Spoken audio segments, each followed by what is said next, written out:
Healing-massagen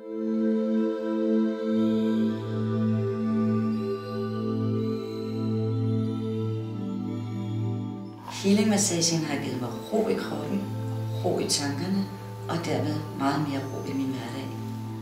Jeg har fået en fantastisk ro og afspænding, og det har faktisk samtidig betydet, at jeg har nedsat mit behov for smertestillende medicin.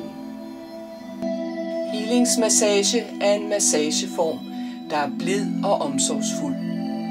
De lette og behagelige berøringer giver rum for, at kroppen langsomt giver slip og hjælper til at slappe af i både krop og sind.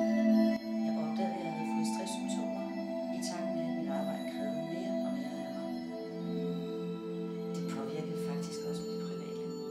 Jeg opsøgte healingsmassagen på grund af voldsomme smerter i forbindelse med fibromyalgi, og i den forbindelse der havde jeg samtidig både stor træthed og blev depressiv. Healingsmassage kan være en stor støtte og hjælp, hvis du har spændinger eller smerter, som for eksempel hovedpine, eller ondt i ryggen eller nakken. Eller hvis du oplever træthed, manglende koncentration eller uro, og måske for lidt søvn. Vi starter behandlingen med en samtale, hvor du afdækker, hvilke udfordringer du kommer med, hvordan du har det, og hvad du ønsker dig af behandlingen. Jeg er blevet mere opmærksom på situationer, der skal ændres i min hverdag for at undgå stress fremover.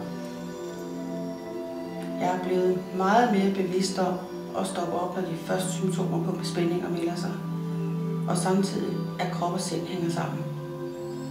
Healingsmassage kan også hjælpe dig med at blive fri af psykiske og fysiske spændinger og få en bedre balance i livet.